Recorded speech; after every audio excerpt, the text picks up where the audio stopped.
Hello students, welcome to maths class.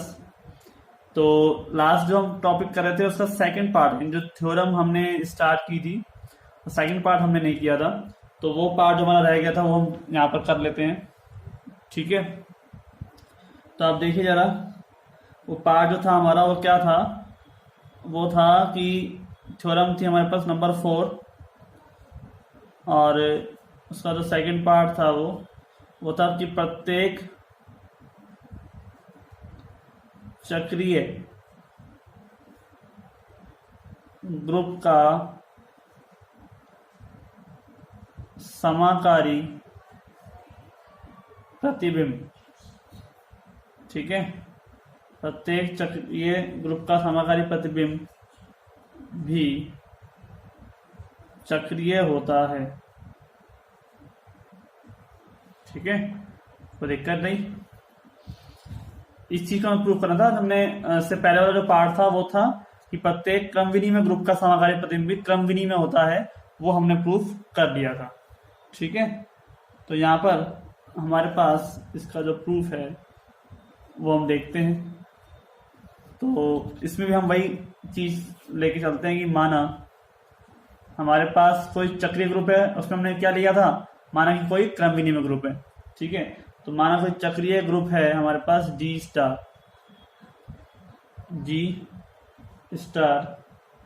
ठीक है, और इसका कोई एक जनक है।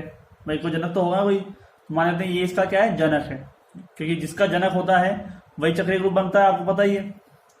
ठीक है, तो जी स्टार, इसका जनक क्या है, ए से जी डैश ओ पर क्या है, ये समाकारिता है।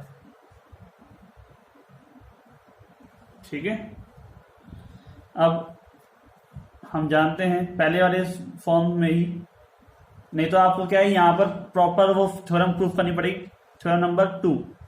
ठीक है, थ्योरम नंबर जो 2 थी वो हमको प्रूफ करनी होगी यहाँ पर एग्जाम में, क्योंकि इतने से पार्ट से काम नहीं चलेगा। हम जानते हैं कि एफ ऑफ जी डैश का उपग्रुप है। ठीक है, then x belongs to f of g, then there exists n belongs to z। ठीक है, x belongs to f of g, then there exists n belongs to z। इस प्रकार है कि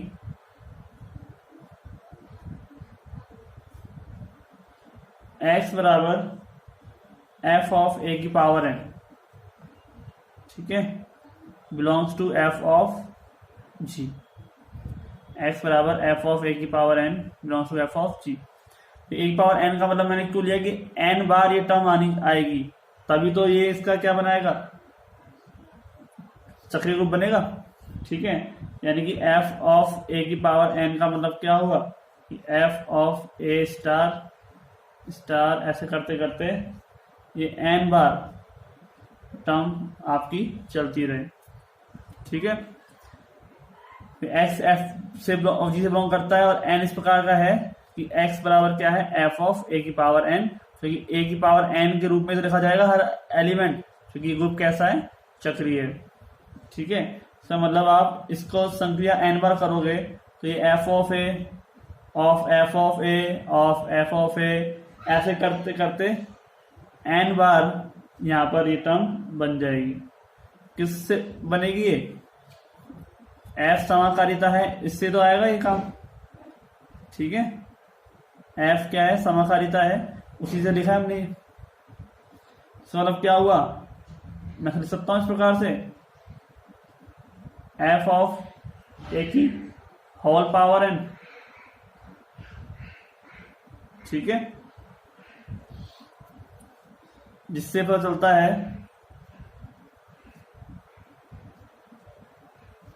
चलता है कि f ऑफ g का प्रत्येक अवयव f ऑफ a की एक पूर्णांक घात है,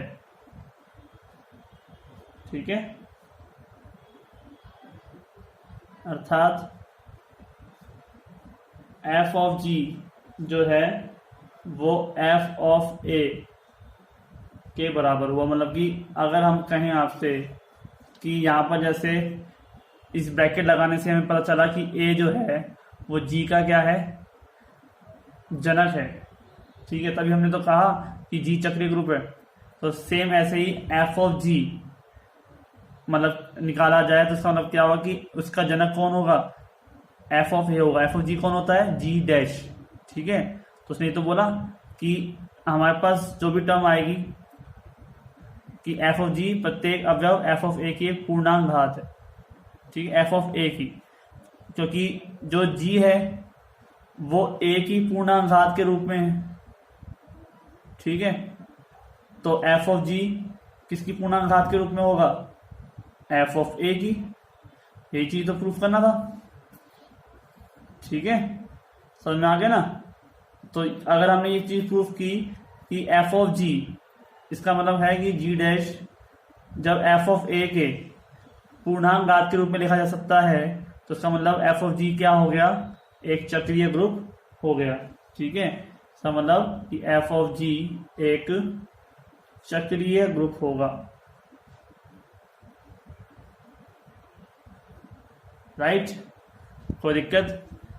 तो इस हिसाब से हमारे पास ये जो थ्योरम का सेकंड पार्ट था वो भी प्रूफ हमने कर लिया। लेकिन इसमें एक बात है, खासियत ये है कि इसका विलोम सदैव सत्य नहीं होता है, ठीक है। ऐसा नहीं है कि हम आपसे कहें कि प्रत्येक चक्रीय ग्रुप का समाकारी प्रतिबिंब भी चक्रीय होता है। तो समाकारी प्रतिबिंब अगर चक्रीय है तो वो ग्रुप भी क्या होगा, चक्रीय होगा। ये चीज पॉसिबल हो तो ये चीज ऑलवेज पॉसिबल नहीं है, ठीक है। मैं आपको यहाँ पर प्रूफ कर दे बताता हूँ एग्जाम्पल लेकर।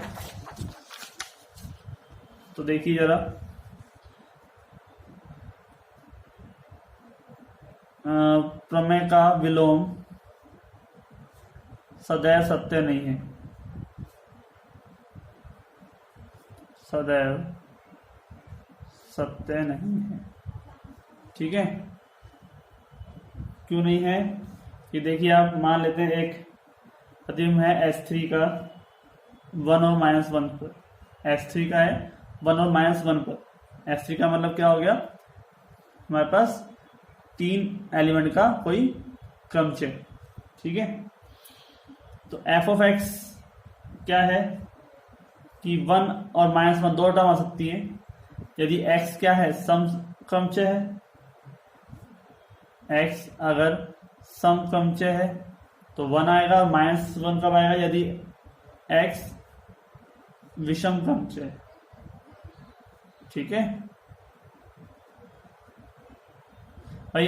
S3 का मतलब हो गया 3 एलिमेंट वाला क्रमचय, जिसके अंदर कितने क्रमचय होंगे, 6, क्योंकि संख्या कैसे निकालते हैं हम, 3 फैक्टोरियल से, ठीक है। जैसे मान लो यहाँ पर 1 2 3 लगा लो S के अंदर, ठीक है। तो 1 2 3 1 2 3 हो गया, और ऐसे करते करोगे आप तो 1 2 3 2 1 3, ठीक है। और 1 2 3 3 2 1 1 2 3 2 3 1, ठीक है। एंड 1 2 3 1 और 3 1 2, ठीक है। और 1 2 3 लास्ट जो बचता है वो क्या हो जाएगा, 1 3 2, ठीक है। तो सारे हमारे पास 6 क्रमचय हो गए। अब अगर सम क्रमचय है तो 1 होगा रिजल्ट में, और अगर विषम क्रमचय है कोई तो क्या हो जाएगा, -1 हो जाएगा। तो इस हिसाब से हमारे पास ये एक प्रतिबिंब बन गया, यानी कि एक क्रमचय वाली बात हो गई। तो हमारे पास इसका मतलब क्या हुआ कि f ऑफ S3 जो है वो 1 और -1 पे आएगा। तो ये चक्रीय कैसे बन सकता है, क्योंकि इन दोनों एलिमेंट से ही सारे एलिमेंट तो हो सकते ही नहीं है, ठीक है। तो इसका मतलब ये चक्रीय भी नहीं है और क्रमविनीय भी नहीं है। ठीक है भाई, एफ ऑफ एस थ्री तो चक्रीय भी हो जाएगा क्रमचय, लेकिन एस थ्री तो नहीं है ना, ये एस थ्री तो नहीं है, क्योंकि आपको पता है कि ये क्रमविनीय में नहीं होता, ना ही चक्रीय होता है। ठीक है भाई, एफ ऑफ एस थ्री बराबर 1 - 1 आ रहा है, इसका मतलब ये चक्रीय भी है, चक्रीय है तथा क्रमविनीय में भी है, विनीय में भी है। ठीक है, परंतु S3 ना तो चक्रीय है तथा न ही क्रमविनीय में। ठीक है, समझ में आ गया आपको? हमारे पास इस तरह से प्रूफ हो जाता है। नेक्स्ट हम करते हैं, हमारे पास थ्योरम नंबर 5। एक ग्रुप G की समाकारिता F ग्रुप G डैश में एक की समाकारिता है यदि और केवल यदि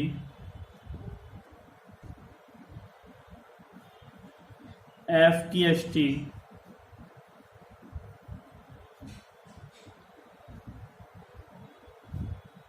E है। ठीक है, जहां E क्या है, G में तस्मक, यह हमें प्रूव करना है। ठीक है, ध्यान देखिए क्या है हमारे पास कि एक ग्रुप है G की समाकारिता F G डैश में क्या है, एक ही समाकारिता है। और कब है समाकारिता, यदि और केवल यदि F की HT E हो, केवल E, माने कि उसके पास केवल एलिमेंट जो है एक ही आए, K के अंदर एक एलिमेंट हो और वो एलिमेंट कौन सा हो, E हो, जो G का क्या है, तस्मक अवयव है। इसके अलावा कोई ऐसा एलिमेंट नहीं है जो रखें, माने कि हमारे पास एक तरह से क्या कह सकते हैं हम कि F ऑफ E बराबर ही E डैश बन रहा है यहाँ पर। इस E के अलावा कोई एलिमेंट ऐसा नहीं है इसकी समाकारिता मैं ज्ञात करूं, प्रतिबिंब निकालूं मतलब, और वो E डैश के बराबर आ जाए। ठीक है, ऐसा कोई एलिमेंट नहीं है, तभी वो क्या बनेगा, एक ही बनेगा। ठीक है, तो देखते हैं हम ध्यान से कैसे प्रूव करते हैं हम इसको। नेक्स्ट पेज पे ले लेते हैं इसको। तो देखिए हमारे पास माना कि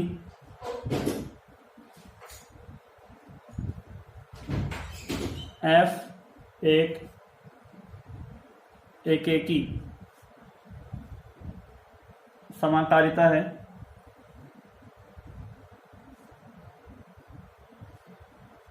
G स्टार से G डैश O पर। ठीक है, तथा K क्या है, इसकी कष्टी है, K F की अष्टी है। ठीक है, और हमारे पास x बिलोंग्स टू क्या है, K। तो F ऑफ x क्या हो जाएगा, तो E डैश, ये तो परिभाषा है हमारे पास अष्टी की।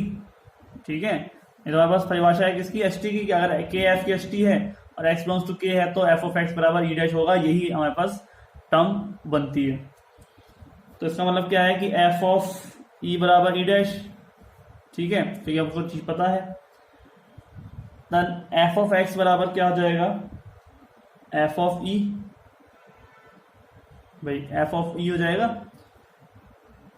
जहां से क्या हो जाएगा, x बराबर E, क्योंकि उसने कहा है F एक की है। ठीक है, क्योंकि उन्होंने बोला है ना हमसे, उन्होंने दिया है यदि और केवल यदि F की HT कौन हो, E हो, E डैश किसके बराबर हो जाएगा, F ऑफ E के बराबर। x की जगह पर क्या आ जाएगा, खाली E हो जाएगा। हम यहाँ पर E डैश की जगह पर क्या रख रहे हैं, F ऑफ E रख रहे हैं। ठीक है, तो इसका मतलब क्या हो गया कि x K का शेष अवयव है तो के बराबर क्या हो गया, ई, ओनली ई। के पास क्या है, एक ऐसा एलिमेंट है जो ई है, मतलब कि हमें एक्स की वैल्यू निकालनी थी। तो आप ध्यान देखो कि एफ ऑफ एक्स बराबर ई डैश, ये तो रूल होता है। और इन्होंने दे रखा है कि एफ ऑफ ई बराबर ई डैश, ये चीज हम जानते हैं, ठीक है। तो एफ ऑफ एक्स यहां से ले लिया और ई डैश जगह पर हमने क्या ले लिया, एफ ऑफ ई, यहाँ पर रूल के अंदर रखने के लिए। तो एफ से एफ कैंसिल हुआ, तो एक्स बराबर क्या हो गया, ई हो गया। तो इसका मतलब एक्स के पास केवल एक ही एलिमेंट ऐसा है ई, जो एक्स में एफ ऑफ में रखने पर ई डैश दे रहा है, ठीक है। तो मतलब एफ क्या हो गया, एक एक ही हो गया, ठीक है।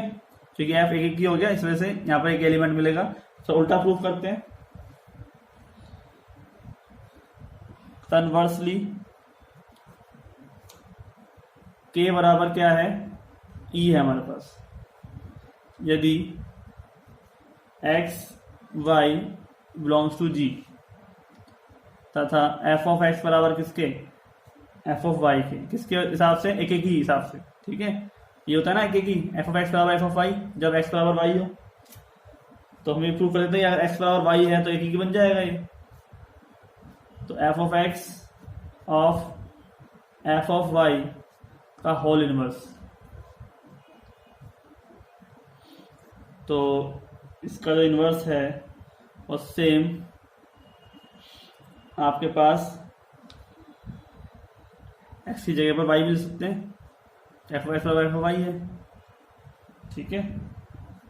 Then f of x of F of y का इनवर्स अंदर ला सकता हूं मैं बाय थ्योरम,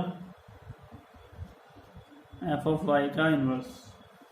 अब मैं इसको पैक कर दूं तो क्या बन जाएगा, एक्स स्टार वाई इनवर्स, और ये क्या बन जाएगा, वाई स्टार वाई इनवर्स, ठीक है। तो वाई स्टार वाई इनवर्स तो क्या बन जाएगा, ई, ये क्या बन जाएगा आपके पास, ई, ठीक है। और एफ ऑफ ई क्या होता है आप जानते हो, एफ ऑफ ई क्या होता है, ई डैश होता है, ठीक है। अब एफ वहां जाएगा तो ये क्या बन जाएगा, F inverse of E dash of F of inverse of E dash क्या बन जाएगा आपके पास, E, F inverse of E dash क्या बन जाएगा, ई। या फिर हम यहाँ से हम एफ से एफ काट देते तभी एक ही बात थी, ठीक है। तो ये किसके बिलोंग करेगा, के। इसका मतलब एक्स स्टार वाई इनवर्स इसके बराबर हो गया ई के, ठीक है। इसका मतलब क्या हो गया, अब वाई को मैं उधर ले जाऊं तो ये क्या हो जाएगा, एक्स बराबर वाई। तो ये वाई इनवर्स उधर जाके ई के साथ संक्रिया करेगा और ई उसका कोई दिक्कत करेगा नहीं, तो ये क्या हो जाएगा, एक्स बराबर वाई। तो इसका मतलब क्या हो गया कि एफ एक की समाकारिता है, ठीक है। मतलब क्या हुआ कि एफ क्या है, एक की समाकारिता है आपके पास।